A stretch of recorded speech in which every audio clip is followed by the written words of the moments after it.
this is Shweta and welcome you all to the YouTube tutorial SNAPS Biology.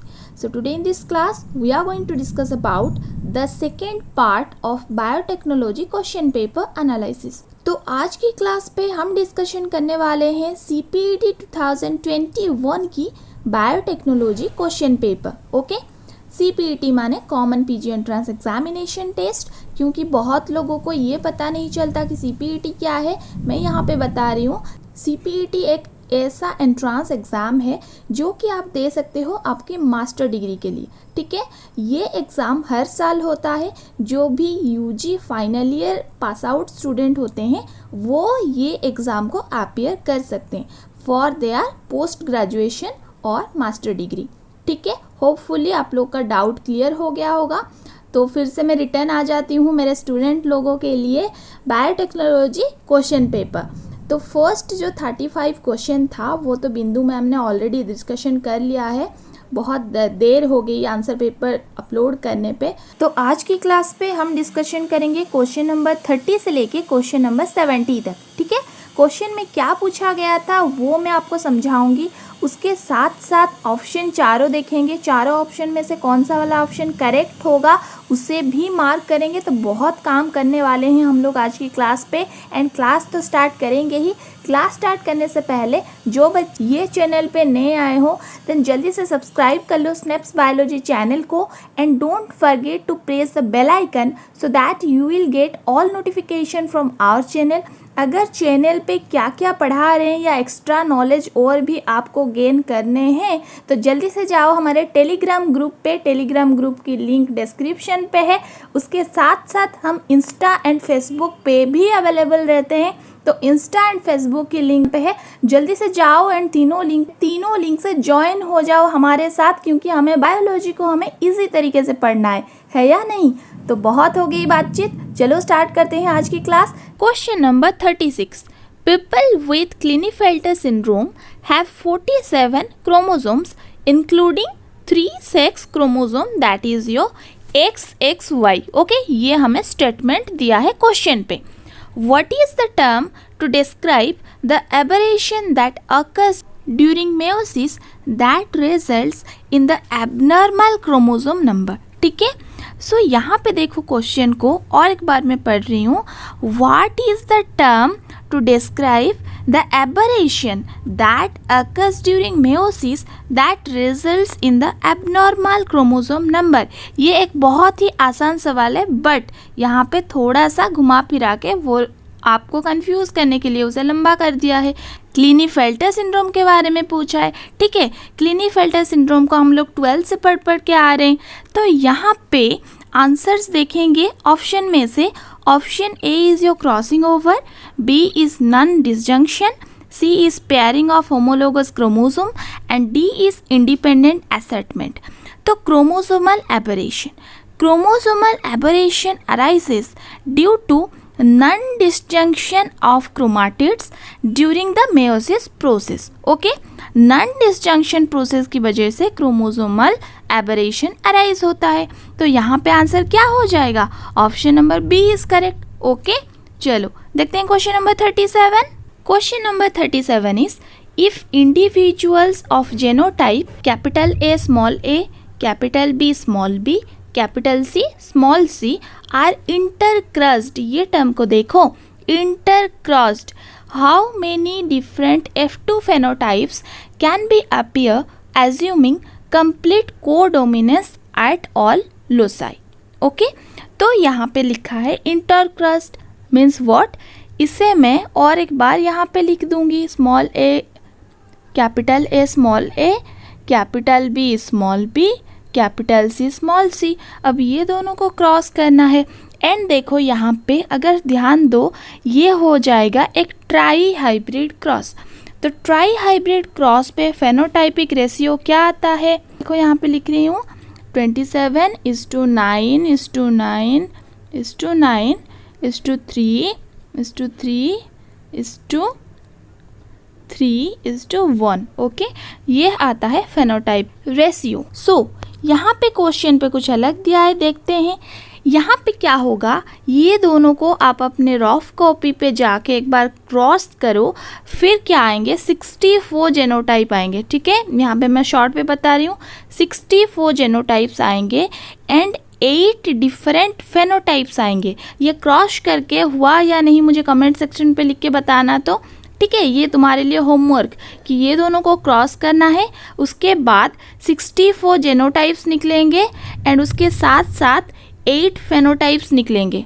Okay, as the question is asking about complete codominance at all loci, we have 27 such genotypes which show complete codominant at all the 3 loci. Okay, तो यहाँ पे answer हो जाएगा, क्या होगा answer, 27 कहाँ पे है, ऑप्शन नंबर सी पे है ना, 27 हो जाएगा आंसर।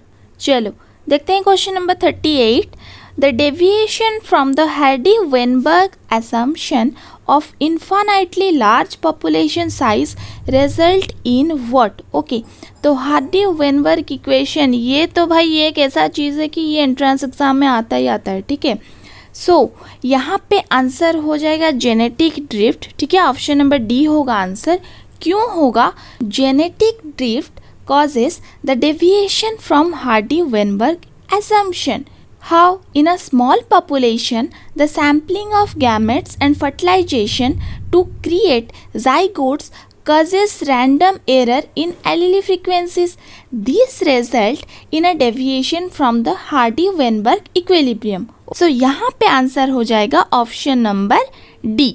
ओके, चलो देखते हैं question number 39। Question number 39. Down's syndrome is caused by the presence of a third copy of chromosome 21 associated with chromosome 21 pair. Okay, ये तो हमें पता है कि डाउन सिंड्रोम के बारे में एक स्टेटमेंट आपको दे दिया है। The genetic condition is known as trisomy 21, ये भी पता है। Which is caused by what? तो ये जो ट्राइजोमी कंडीशन हुआ है वो किसके वजह से होता है, frameshift mutation, chromosome non disjunction, fragile X syndrome और क्रोमोसोम ट्रांसलोकेशन। तो Down syndrome is caused by a translocation of chromosome 15। ठीक है, a translocation of chromosome 15 and 21 in which the long arms of 2 acrocentric chromosomes are translocated to produce a single long chromosomes, leaving a short one that fails to segregate. Okay, thus reducing the overall chromosome number. Okay, ठीक है, तो यहाँ पे क्या हो जाएगा answer, option number D होगा answer.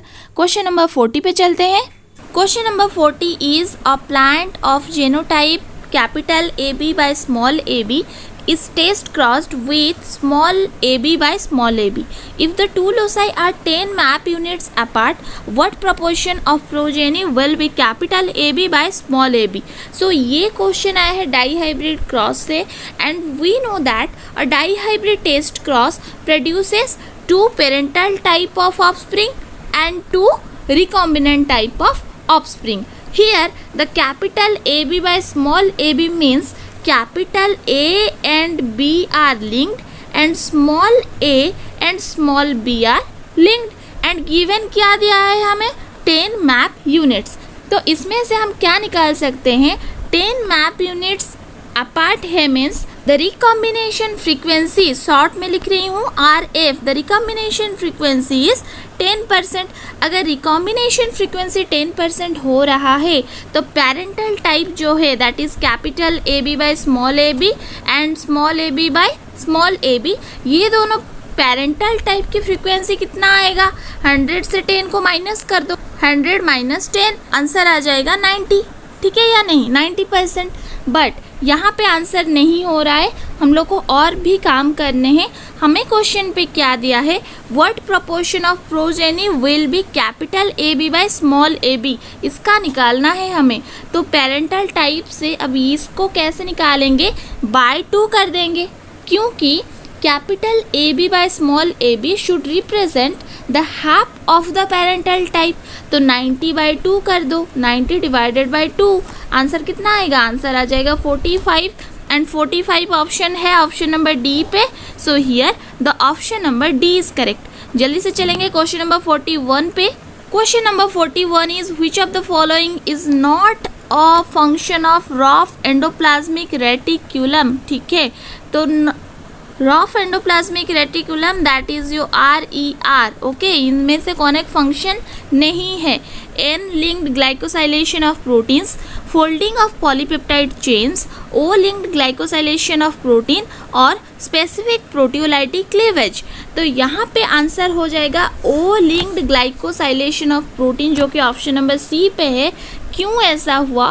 क्योंकि O-linked glycosylation is a form of glycosylation that occurs in the Golgi apparatus in eukaryotes. Okay?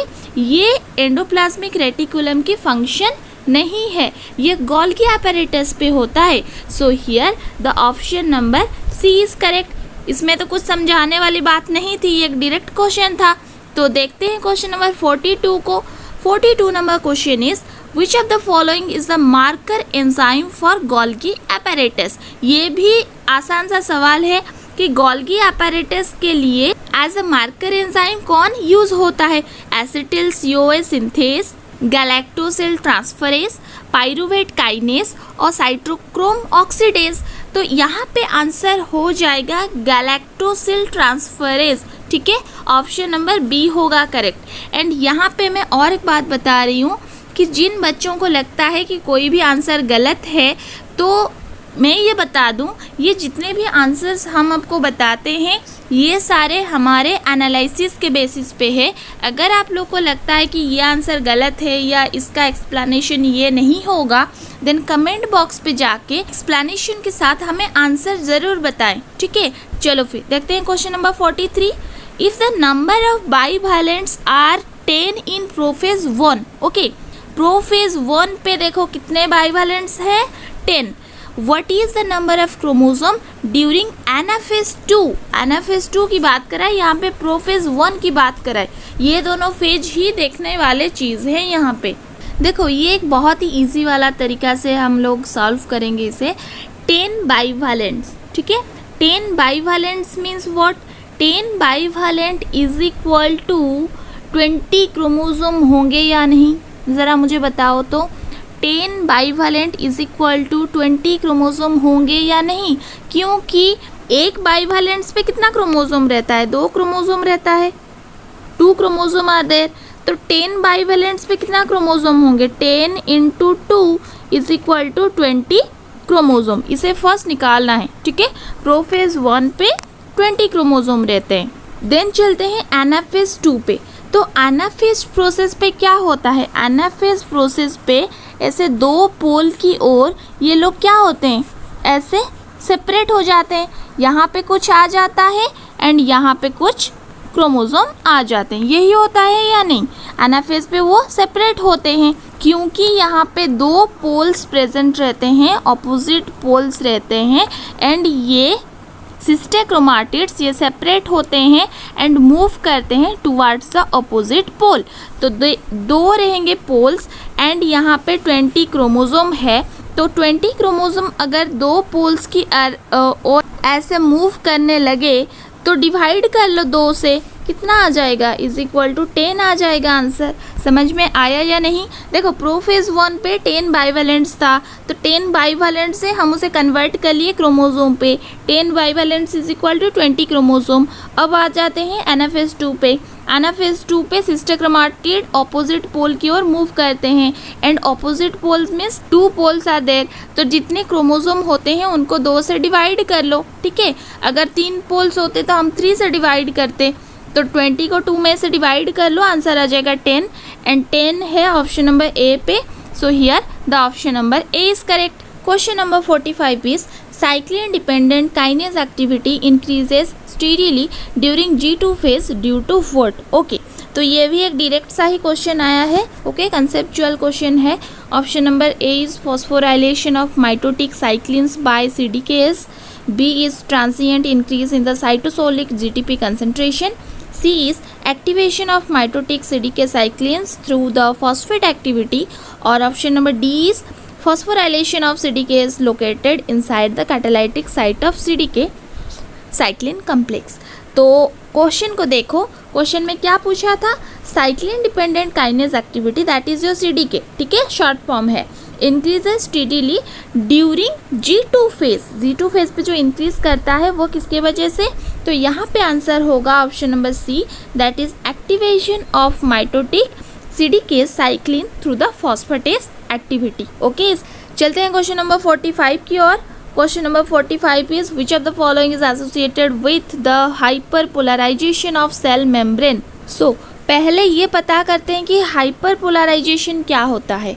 Hyperpolarisation is a term that is used when referring to a process resulting in the membrane potential of a cell more negative than its typically. Okay, means what? In hyperpolarization the membrane potential becomes more negative. अभी हम option में आ जाते हैं। तो hyperpolarisation of cell membrane किसके साथ associated है? And option में से करेक्ट ऑप्शन होगा option number A, that is your activation of voltage gated K plus channel और potassium plus channels, because hyperpolarization is often caused by efflux of K plus through K plus channel और influx of the Cl minus through the Cl minus channel. Okay, efflux होगा K plus का and Cl minus का influx होगा, तब जाके hyperpolarisation process होता है। तो यहाँ पे करेक्ट ऑप्शन हो जाएगा ऑप्शन नंबर ए। चलते हैं क्वेश्चन नंबर 46 पे। Which of the following disease is not an auto immune disease. Okay, कौन एक ऑटो इम्यून डिजीज नहीं है? तो ये भी आसान सा सवाल है, कुछ एक्सप्लेनेशन की ज़रूरत नहीं है। Option number A is your rheumatoid arthritis, B is lupus erythematosus, C is bovine spongiform encephalitis and D is Graves disease. तो यहाँ पे देखो option number A and option number B and option number D, ये तीनों को देखो, ये तीनों ऑटो इम्यून डिजीज होते हैं, ठीक है। तो बच गया क्या? बोविन स्पंजीफॉर्म एनसेफेलाइटिस, जो कि एक ऑटो इम्यून डिजीज नहीं है। So here the option number C is correct. चलते हैं क्वेश्चन नंबर 47 पे।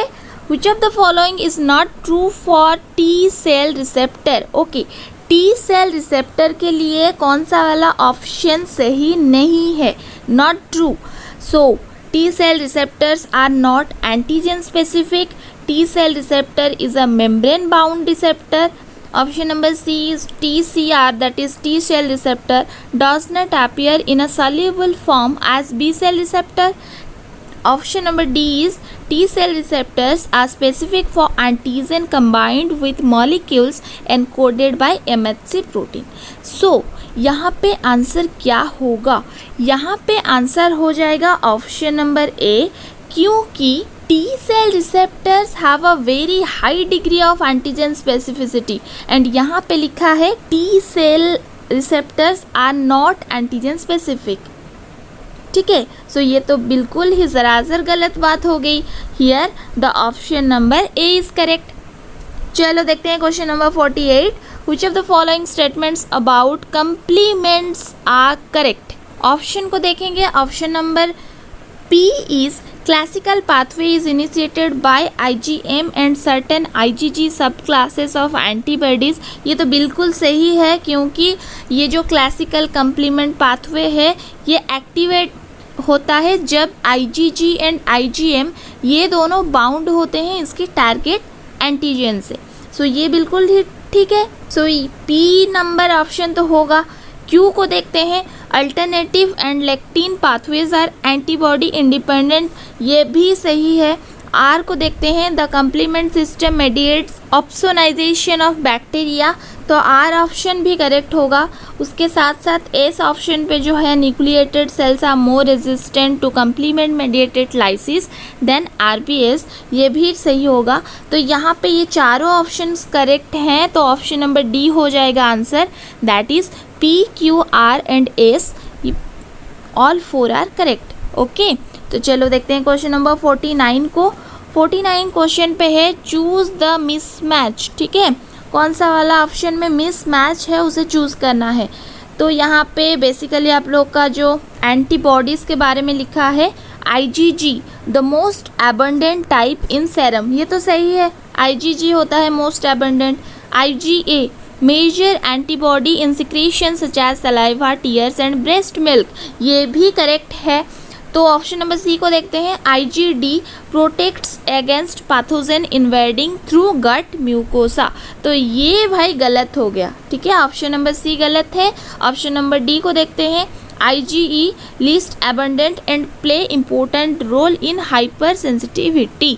ओके, तो ये भी सही है. ऑप्शन नंबर सी क्यों गलत है? ये जो लिखा है protect against the pathogen invading through gut mucosa, ये करता है IgA. इसे अच्छे से ध्यान पे रखो, IgA करता है, बट यहाँ पे IgD लिखा है, इसीलिए ऑप्शन नंबर सी गलत है. दैट इज मिसमैच है.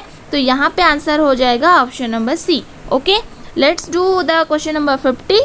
Which statements are correct about the cell mediated immune response? तो इसमें से वही सेम चीज़ है, करेक्ट ऑप्शन को चूज़ करना है.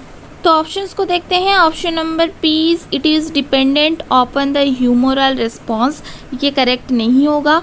Option number Q is it is usually use to respond to virus infected cells, ये सही है भाई.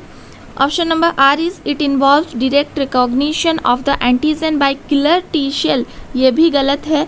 Option number C is it requires that the antigen be presented to killer T sales bye MHC protein, ये सही है. तो यहाँ पे option number Q and S ये दोनों करेक्ट है, तो आंसर हो जाएगा option number B, that is Q and S number statements are correct about the cell mediated immune response. Okay, question number 51 को देखते हैं. Question number 51 is which of the following rule is not consider to design the primers for PCR. तो ये एक simple सा question है. Which of the following not consider to design a primers for PCR. So TM of both primers, length of primers, A plus G content of both the primers और complementarity between the primers. So not considered लिखा है, देखो बच्चों अच्छे से, ये जो A, B and C ये तीनों को कंसिडर किया जाता है, बट ऑप्शन नंबर डी को देखो complementarity between primer, इसे कंसिडर नहीं किया जाता. सो यहाँ पे आंसर हो जाएगा ऑप्शन नंबर डी. ओके, चलो question number 52. IgG has 4 chains. The purified monoclonal IgG was subjected to electrophoresis. The number of bands visible by option number I is reducing the SDS page, 2 is isoelectric focusing and 3 is native page are dash respectively. Okay, यहाँ पे answer हो जाएगा option number ए होगा answer. देखो option number A is the answer of question number 52. Okay, चलो question number 53. The absorbance of a solution X of concentration 0.005 mg by ml is found to be 0.49 at 540 nm using 1 centimeter cuvette. What is the absorbance if the solution X is diluted twice and measurement is taken in 5 centimeter cuvette? Okay, तो ये थोड़ा सा mathematical question आ गया है, कोई नहीं, solve करेंगे हम लोग. कैसे सॉल्व करेंगे देखो. तो यहाँ पे क्वेश्चन को सॉल्व करेंगे हम लोग with the use of Beer Lambert's law. Okay, Beer Lambert's law की फार्मूला से ये क्वेश्चन को सॉल्व कर सकते हैं. एंड बियर-लैम्बर्ट्स लॉ की फार्मूला क्या था, किसे याद है? Capital A is equal to ELC, यही था ना फार्मूला. इसी फार्मूला के हिसाब से ये वाला क्वेश्चन को सॉल्व कर सकते हैं. ठीक है, so here A is equal to absorbance, E is equal to molar absorbance coefficient, L is equal to your length that is centimeter cuvette लेंगे, and C is equal to concentration. Okay, चलो solve करते हैं. तो इसी equation को मैं ऐसे लिख सकती हूँ, small c is equal to capital A divided by EL, ऐसे लिख सकती हूँ. साइड एक्सचेंज हुआ है. देन आफ्टर मैं क्या करूँगी, देखो capital E is equal to यो capital A divided by C into L, ऐसे लिख सकती हूँ. जस्ट मैं साइड एक्सचेंज कर रही हूँ. E को मैं इधर ले आई एंड C को जस्ट अपोजिट यहाँ पे क्रॉस मल्टीप्लिकेशन जैसे करते हैं उसी तरह से कर रहे हैं हम लोग. ओके, चलो अभी जस्ट आप लोगों को यहाँ पे फॉर्मूला पे वैल्यू पुट करना है, ए जहाँ पे लिखा है वहाँ पे पुट करना है 0.49, ठीक है, एब्जॉर्बेंस 0.49 डिवाइडेड बाय सी के जगह पे आपको लिखना है 0.005, ओके, एंड एल के जगह पे आपको लिखना है 1 सेंटीमीटर। समझ में आया या नहीं? देखो यहाँ पे लिखते हैं, ए के जगह पे लिखेंगे 0.49 डिवाइडेड बाय सी की जगह लिखेंगे 0.005 इंटू 1। इसे अगर सॉल्व करते हो आप लोग तो यहाँ से आंसर आ जाएगा 98, ठीक है, आंसर कितना आएगा? 98 आ जाएगा आंसर, याद रखना है, E इज इक्वल टू 98। फिर से क्वेश्चन पे चलते हैं, what is the absorbance if the solution X is diluted twice and the measurement is taken in a 5 centimetre cuvette. तो अभी हम लोग को क्या करना है, ये जो 98 हमें मिला E का वैल्यू एंड उसके साथ साथ L का वैल्यू हो जाएगा 5 सेंटीमीटर क्यूवेट, दैट इज़ 5 होगा L का वैल्यू, एंड C का वैल्यू हो जाएगा आपका 0.005 बाय 2। क्योंकि यहाँ पे लिखा है डाइल्यूटेड ट्वाइस। समझ में आ रहा है?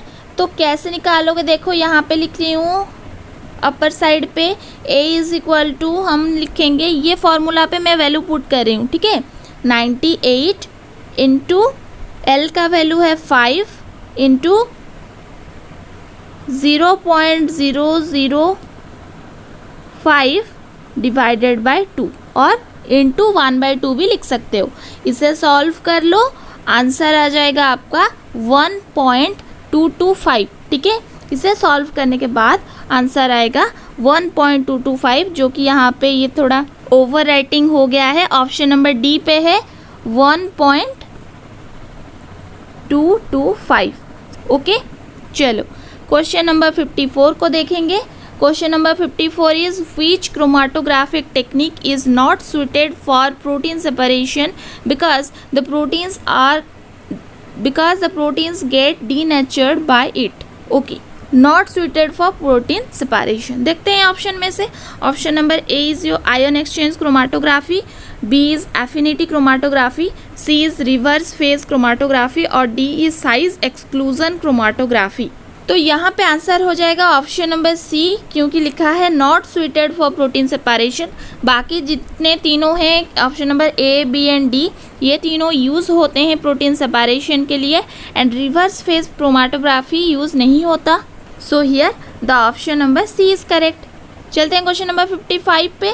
Question number 55 is which of the microscope techniques relies on the specimen interfering with the wavelength of light to produce a high contrast image without the need of dyes or any damage to the sample, okay। तो question को अच्छे से समझो और एक बार समझा रही हूँ। which of the microscope techniques relies on the specimen interfering with the wavelength of light, okay, to produce a high contrast image but without the need of dyes or any damage to the sample, okay।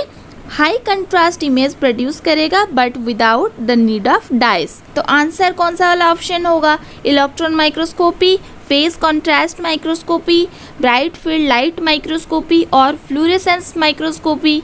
Here the correct option will be option number B, that is phase contrast microscopy, okay. Option number B correct होगा।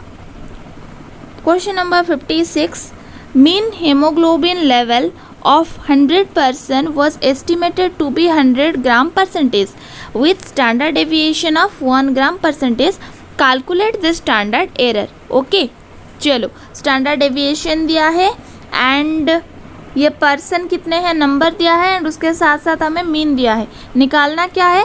Standard error. ये थोड़ा सा biostatistics से question आ गया है तो formula put करेंगे, just put the formula and get the answer वाला क्वेश्चन है ये। देखो कैसे इजीली सॉल्व होता है।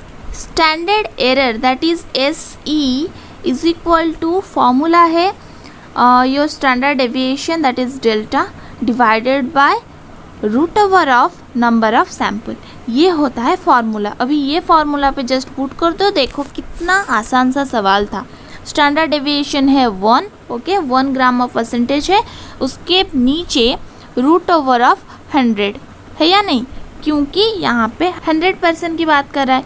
So 1 divided by root over of 100 is equal to 1 divided by 10 and 1 divided by 10 is equal to 0.1. देखो तो ऑप्शन में 0.1 है या नहीं, और है ना ऑप्शन नंबर ए पे 0.1 ग्राम ऑफ परसेंटेज. तो आंसर हो जाएगा ऑप्शन नंबर ए. ठीक है, चलो question number 57. The mean weight of 100 children was 12 kg with standard deviation of 3 kg. Calculate the percent coefficient of variation. देखो ये भी उसी तरह के क्वेश्चन है. Mean weight of 100 children means what, 100 is the number, okay, and 12 kg. तो mean weight is equal to 12 kg with standard deviation. Deviation दिया है 3 kg. हमें क्या निकालना है, कोफिशिएंट ऑफ वेरिएशन निकालना है. तो coefficient of variation that is CV is equal to your standard deviation that is delta divided by mean. Okay, इसी फॉर्मूला को याद रखना है. तो स्टैंडर्ड डेविएशन पे मैं 3 पुट कर दे रही हूँ, मीन पे मैं कितना पुट करूँगी, 12 पुट करूँगी. तो ये आ गया कितना, इसे कट कर लो, 1/4 आ जा रहा है आंसर. आ रहा है या नहीं, 3/12 इज इक्वल टू 1/4. बट यहाँ पे परसेंट ऑफ कोफिशिएंट लिखा है, तो जब परसेंट पूछता है क्वेश्चन पे तो हम लोग क्या करते हैं, उसे 100 से मल्टीप्लाई कर देते हैं. तो 1/4 को मैं क्या करूँगी, 1/4 इज इंटू 100. 4 को 100 से काट दो, यहाँ पे आ जाएगा 25. तो आंसर आ गया 25%. कितना इजी वाला सवाल था. अगर आप लोग फॉर्मूला याद रखते हो तो एकदम 1 मिनट पे आप लोग आंसर निकाल सकते हो. तो 25% यहाँ पे देखो ऑप्शन नंबर ए पे है 25%. सो here the option number A is correct. चलते हैं क्वेश्चन नंबर 58 पे. Poison distribution is applied for what. ये तो एक सिंपल सा क्वेश्चन है. पॉइजन डिस्ट्रीब्यूशन किसके लिए अप्लाई किया जाता है. Poison distribution is mainly used to show how many times an event is likely to occur over a specific period. Okay, एक स्पेसिफिक पीरियड पे एक इवेंट कितनी बार होता है उसे ही डिनोट करने के लिए पॉइजन डिस्ट्रीब्यूशन यूज होता है. And Poisson distribution is applied for your discrete random variable. Okay, so here the option number B is correct. कुछ समझाने वाली बात ही नहीं है. Question number 59. Calculate the variance of the given data set 4, 7, 6, 3, 7 and 3. ये एक डाटा सेट आपको दिया है, इसका वेरिएंस हमें निकालना है. ओके, तो वेरिएंस निकालने के लिए फर्स्ट हम लोग को मीन निकालना होगा. ठीक है, मीन निकालेंगे. एंड मीन एक डाटा सेट का कैसे निकालते हैं, okay, summation of data divided by number of data. Okay, तो ये सारे को ऐड कर लो. 4 + 7 + 6 + 3 + 7 + 3. तो ये कितना आ रहा है, 30 आ रहा है ना. एंड नंबर कितने हैं, 1 2 3 4 5 6 6. तो मीन आ गया 5. ठीक है, फर्स्ट ऑफ ऑल हमें मीन मिल गया दैट इज 5. अब क्या करना है, ईच नंबर को हमें मीन से माइनस करना है. अच्छे से सुनते रहो. ईच नंबर को हमें मीन से माइनस करना है. जैसे कि देखो यहाँ पे देखो, ये गलत हो गया, इसे छोड़ दो. यहाँ पे देखो, इस तरह से हम फॉर्मूला लिख सकते हैं, x - x का बार दैट इज मीन. तो 4 - 5 कर लो, फिर उसके बाद है 7 - 5 कर लो, फिर आ जाएगा 6 - 5. इसी तरह से सारे को 5 से माइनस कर लो. ठीक है, तब कुछ आंसर आएगा. उसी आंसर का क्या करना है, आपको स्क्वायर निकालना है. ठीक है, उसी आंसर का आपको स्क्वायर निकालना है. सारे के स्क्वायर निकालने के बाद आपको ऐड करना है. अच्छे से सुनते रहो, इसे आपने अपने नोटबुक पे करना है. स्क्वायर निकालने के बाद सारे को ऐड करना है. हमें क्या निकालना है, variance. Okay, so variance is S² is equal to, उसका फॉर्मूला क्या होता है, देखो, समेशन ऑफ x - x का बार उसका स्क्वायर, जो कि हम ऑलरेडी निकाल चुके हैं. ठीक है, डिवाइडेड बाय n - 1. ये होता है फॉर्मूला। सो यहाँ पे क्या लिखेंगे, अगर आप लोग उसे ऐड कर रहे हो, ठीक है, मीन निकालने के बाद उसे माइनस करोगे, फिर जो आंसर निकलेगा उसका स्क्वायर निकालोगे, फिर उसके बाद जितनी स्क्वायर वैल्यू आपको मिल रहा है सारे को ऐड करना है। तो सारे को ऐड करने के बाद आंसर आ जाएगा 18, ठीक है। तो यहाँ पर डायरेक्टली मैं 18 लिख रही हूँ। 18 के नीचे n-1, तो नंबर कितना था, 6 था, तो यहाँ पे हम लिखेंगे 6 - 1, सो 18 डिवाइडेड बाय 5, ठीक है। तो यहाँ पे हमारा इस तरह की एक सोल्यूशन आता है 18 डिवाइडेड बाय 5, जो कि डिविजिबल नहीं है। एंड यहाँ पे जो ऑप्शंस दिया है 2, 4, 6, 8, इनमें से कोई भी ऑप्शन नहीं हो रहा है, ठीक है। सो अगर आप लोग को ये क्वेश्चन का आंसर पता है तो एक्सप्लेनेशन के साथ जल्दी से कमेंट बॉक्स पे दे दीजिए। चलो देखते हैं question number 60। A dice is tossed 5 times, what is the probability of getting exactly 2 4। Okay, ये भी एक मैथमेटिकल क्वेश्चन है। तो ये आंसर निकलेगा बाइनोमियल डिस्ट्रीब्यूशन के फॉर्मूला से, एंड यहाँ पे आंसर आ जाएगा 0.1607, जिसे कि हम लोग 0.161 भी लिख सकते हैं। ऑप्शन नंबर बी होगा करेक्ट। एंड इसका एक्सप्लेनेशन मैं कमेंट सेक्शन पे आपको लिख के दे दूंगी, ठीक है। क्वेश्चन नंबर 60 ये बहुत लंबा जाएगा, ये इसका जो मैथमेटिकल एक्सप्लेनेशन है, तो यहाँ पे मैं नहीं बता रही हूँ, कमेंट सेक्शन पे लिख दूंगी, वहाँ पे देख लेना। आंसर आ जाएगा 0.161, ठीक है। ऑप्शन नंबर बी होगा करेक्ट। चलो question number 61, to code 50 amino acids in a polypeptide chain, what will be the minimum number of nucleotides in its cistron, ठीक है। ये टर्म को ध्यान पे रखना है। तो अमाइनो एसिड कितने हैं, 50 हैं, एंड पॉलीपेप्टाइड चेन में उन्हें ऐड करना है और कोड करना है। तो अमाइनो एसिड को कोड करने के लिए क्या चाहिए, हमें ट्रिपलेट कोडन चाहिए, है या नहीं। जो जेनेटिक कोड पे हमने पढ़ा है कि ट्रिपलेट कोडन, तो ट्रिपलेट कोडन मीन्स 3 न्यूक्लियोटाइड रहते हैं, ईच कोडन पे 3 न्यूक्लियोटाइड रहते हैं। एंड 50 अमाइनो एसिड के लिए कितने न्यूक्लियोटाइड चाहिए होंगे, 50 × 3, ठीक है, इज इक्वल टू 150। ये हो गई फर्स्ट स्टेप। और एक बार समझा रही हूँ, एक अमाइनो एसिड को कोड करने के लिए 3 न्यूक्लियोटाइड चाहिए, तो 50 अमाइनो एसिड को कोड करने के लिए कितने होंगे, 50 × 3 इज इक्वल टू 150 न्यूक्लियोटाइड्स, ठीक है। ये निकल गया ये बीच का पोर्शन। बट प्रोसेस को स्टार्ट एक कोडन करता है एंड एंड एक कोडन करता है या नहीं। तो प्रोसेस को स्टार्ट करने के लिए हमें चाहिए 3 कोडन्स, जिसे कि हम लोग इनिशिएशन कोडन बोलते हैं या स्टार्ट कोडन बोलते हैं। तो 150 के साथ और एक 3 ऐड कर लो, 150 के साथ 3 ऐड कर लो, क्योंकि प्रोसेस स्टार्ट होगा तब जाके तो पॉलीपेप्टाइड चेन फॉर्म होगा ना। कितना निकलेगा, 153 निकलेगा, 153 आ गया। बट यहाँ पे बात कर रहा है सिस्टर्न की, तो what is a cistern? Cistern is a double stranded DNA segment which codes the polypeptide. Double stranded word को देखो, दो स्ट्रैंड रहते हैं सिस्टर्न की, है या नहीं। तो ये निकला एक स्ट्रैंड का। अब 2 स्ट्रैंड का हमें निकालना है, तो 153 को मल्टीप्लाई कर दो 2 के साथ, आंसर आ जाएगा 306। और एक बार समझा रही हूँ, फर्स्ट ऑफ ऑल कितने अमीनो एसिड दिए हैं उनको 3 पे मल्टीप्लाई करना है, ठीक है। निकला 150। अब 150 जो है वो बीच का पार्ट रहता है, इनिशिएशन कोडन पे और 3 न्यूक्लियोटाइड्स रहते हैं, इसीलिए हम 150 को 3 से ऐड किए, आंसर आ गया 153।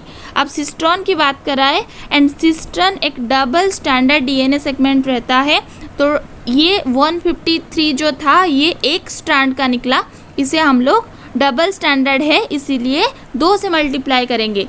153 × 2 is equal to 306। Option number D को देखो, ऑप्शन नंबर डी पे 306 है, तो आंसर हो जाएगा option number D. Question number 62, question number 62 is choose the mismatch. Mismatch को चूज करना है, तो ऑप्शन नंबर ए को देखो, phagemid is a part of M13 genome with plasmid DNA, ये बिल्कुल सही है। Option number B is P1 derived artificial chromosome, combined feature of P1 vector and BACS, ये ज़रा गलत बात है। Option number C is shuttle vector yeast एपिसोमल plasmid, ये भी सही है। टीआई प्लाज्मिड एग्रोबैक्टीरियम राइजोजिन्स, ये भी सही है। तो option number A, C and D they are correct, but option number B is wrong. Y?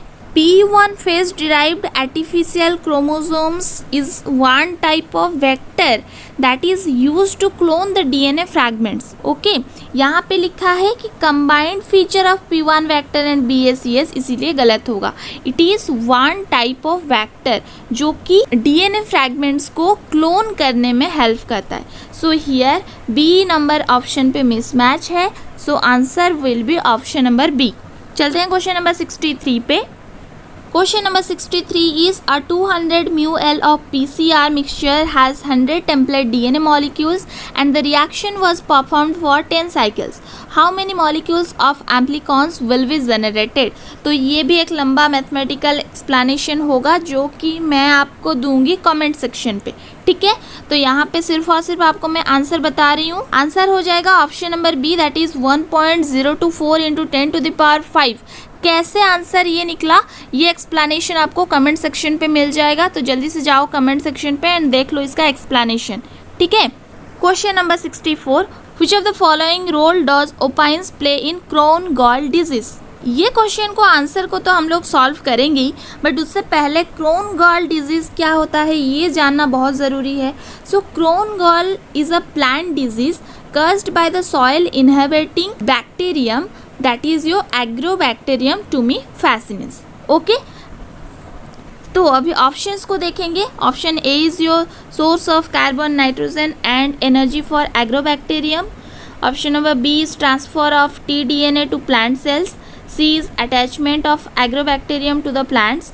और D is induction of expression of the VIR gene. Okay, so यहाँ पे बात कर रहा है कि role does opines play in crown gall disease. Opines कौन सा रोल प्ले करता है क्रोन गॉल डिजीज पे? तो आंसर हो जाएगा option number A, that is it provides a source of carbon, nitrogen and energy for the agrobacterium. Okay, option number ए होगा correct. देखते हैं question number 65, genetically engineered male sterile crop plants may be produced by inserting what? So genetically engineered male sterile crop plants are obtained by inserting the Barnes gene in the front of promoter of the plant's gene that has tapetum specific expression. ये statement को आपको याद रखना है। तो यहाँ पे मैं कौन सा जीन की नाम यूज़ कर रही हूँ? बार्नेस जीन, ठीक है। ऑप्शन नंबर बी को देखो, ऑप्शन नंबर बी को देखो, बार्नेस जीन। सो यहाँ पे आंसर हो जाएगा option number B. Question number 66, the genes required to transfer rice plant into golden rice were obtained from what? वो जो जीन्स होते हैं वो कहाँ से ऑब्टेन्ड किए जाते हैं? तो यहाँ पे आंसर हो जाएगा option number D, that is daffodil and Erwinia bacterium. Okay, option number D होगा correct. Question number 67, match the columns. Okay, so column को मैच करना है हमें। यहाँ पे फर्स्ट देखो ऑप्शन नंबर ए को, सियानोजेन ब्रोमाइड। सियानोजेन ब्रोमाइड किसके साथ होगा? यहाँ पे कार्बोक्सिल साइड ऑफ मिथियोनाइन, ठीक है। आई का हो जाएगा डी। देन आते हैं ट्रिप्सिन। ट्रिप्सिन यहाँ पे हो जाएगा carboxyl side of lysine and arginine, जो कि ऑप्शन नंबर सी पे है। देन आते हैं काइमोट्रिप्सिन पे। काइमोट्रिप्सिन पे यहाँ पे हो जाएगा carboxyl side of aromatic amino acids. And then hydroxyl amine, तो हाइड्रोक्सिल एमिन होता है एस्पार्जिन एंड ग्लाइसाइन बॉन्ड पे, ऑप्शन नंबर बी होगा। फिफ्थ नंबर पे है 2-नाइट्रो-5 थायोसियानो बेंजोएट, ये हो जाएगा E, that is amino acid of cysteine. Okay, तो ये सारे कनेक्शन कहाँ पे है? ऑप्शन नंबर बी पे है। So here the option number B is correct. चलते हैं नेक्स्ट क्वेश्चन पे। Question number 68, the protein binding region of DNA are identified by what? ये भी डायरेक्ट सा क्वेश्चन है। प्रोटीन बाइंडिंग रीजन डीएनए का कौन आइडेंटिफाई करता है? डीएनए फिंगरप्रिंटिंग या डीएनए फुटप्रिंटिंग या साउदर्न ब्लॉटिंग या नॉर्दर्न ब्लॉटिंग? तो इसका आंसर हो जाएगा डीएनए फुटप्रिंटिंग, ठीक है। ऑप्शन नंबर सी को देखो, the DNA footprinting method is based on the principal that the sites where a protein binds to DNA is protected from a nucleus digestion. Okay, so this basically explains that the protein binding region of DNA are identified by DNA footprinting. Option number C होगा correct. Question number 69. Which of the following reporter gene expression does not require addition of specific substrate for detection? Okay, which of the following gene reporter gene expression does not require, देखो question को अच्छे से पढ़ना है, addition of specific substrate for the detection. Here the answer will be option number C, that is green fluorescent protein. Okay, option number C होगा correct. चलो question number 70, choose the mismatch. तो ये देखो, ये एक सिंपल सा सवाल है क्योंकि यहाँ पे आपका लेफ्ट साइड पे सिंड्रोम का नाम दे दिया है एंड राइट साइड पे जेनेटिक इंस्टीट्यूशन. ठीक है, जेनेटिक इंस्टीट्यूशन क्या है? सो ये A, option number A, B and D ये तीनों सही है. ऑप्शन नंबर सी को देखो, हंटिंगटन्स कोरिया, ये जो होता है ना, यहाँ पे क्रोमोसोम नंबर 4 पे म्यूटेशंस होता है जिसकी रिजल्ट पे बहुत सारे कॉपीज़ ऑफ क्रोमोसोम निकलते हैं. बट यहाँ पे देखो XXXY जो है ये 4 नंबर्स है एंड ये सेक्स क्रोमोसोम नहीं होता. सो इसीलिए ऑप्शन नंबर सी होगा करेक्ट. ओके, चलो यहाँ पे कंप्लीट हो रहा है आप लोगों का क्वेश्चन नंबर 36 से लेके क्वेश्चन नंबर 70 तक क्वेश्चंस. अच्छे से देखो, कोई भी क्वेश्चन पे कुछ भी डाउट हो रहा है तो जल्दी से जाओ कमेंट सेक्शन पे एंड लिख के बताओ कि मैम इसका एक्सप्लेनेशन क्या होगा या आंसर्स कुछ मुझे समझ में नहीं आ रहा है. जो भी आप लोग की क्वेरीज है वो आप कमेंट सेक्शन पे हमें लिख के बता सकते हैं. एंड वीडियो को देखने के बाद अंदाज़ा लग गया होगा कि ये चैनल पे क्या क्या आने वाले हैं फ्यूचर पे. और भी बहुत सारे वीडियोस आएंगे बायोलॉजी रिलेटेड, आपकी बॉटनी, जूलॉजी सारे को लेके कंसेप्चुअल वीडियोस भी आने वाले हैं. अगर आप लोग को देखना है तो जल्दी से सब्सक्राइब कर लीजिए स्नेप्स बायोलॉजी चैनल को and don't forget to press the bell icon so that you will get all notification from our channel. If you like my videos then please press the like button and share with your friends. Do connect with us on Instagram, Facebook and Telegram group so that you will get a more knowledge about biology. ठीक है, चलो फिर मिलते हैं next class पे. तब तक के लिए bye bye, thank you, have a good day.